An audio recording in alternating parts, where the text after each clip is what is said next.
And so, maaga pong nagluto ang aking hubby ng aming agahan, which is sinabaw na tahong. So, I don't know if kayo rin po ba ay kumakain ng sinabawang tahong. Kasi for us, okay lang naman, matotolerate lang po naman namin. And by the way, good morning, good afternoon, or good evening mga kamamis or sa mga taong naaabot po ng aking video. And dahil kami ay papaalis na, naglambingan ang maglolo. And ito nga ang aking pamangkin na isa sa mga taong mamimiss ko pag uuwi na po ako ng city. Mga kamamis, natatawa lang ako sa panahong yan kasi nga sabi ng aking kapatid or my sister na parang hindi daw dumaan sa vlog yung pagluluto kasi nga kulang ng asin or in Bisaya tabaang siya. But still mga kamamis, masarap din naman. Kasi nga, dinamihan namin ng tubig. Kasi maliit lang siya, 1/2 kilo lang siya. Ang dami naman namin.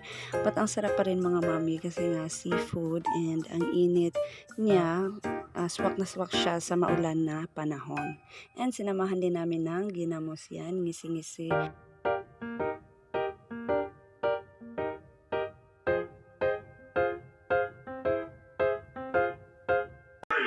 Vlog asin?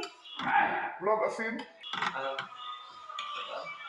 Mas ay gidagan man yung sabaw, kanya medyo nakakuan. Ay, gidagan man yung sabaw. Kaya medyo ako.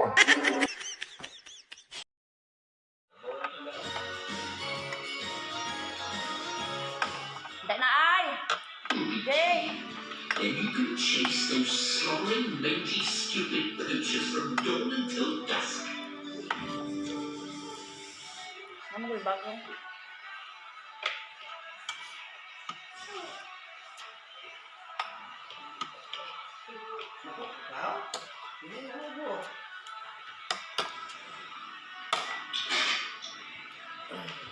Hey, Postcard, guess what? I despise guessing game.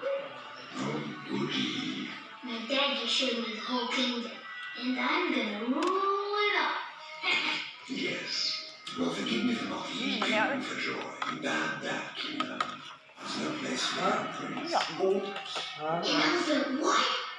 Wow. Oh, dear, I've said too much. Well, Kaya mo vlog si Lolo na, mahal na takit. Kaya mo lakaw na taron. promise you'll never visit them. Ano kaya dito? No problem. There's a good Ay, lad. nagkaon mo ka? You run along now and have fun. And remember, it's our agency. Nagkaitos ko sa ngisi-ngisi.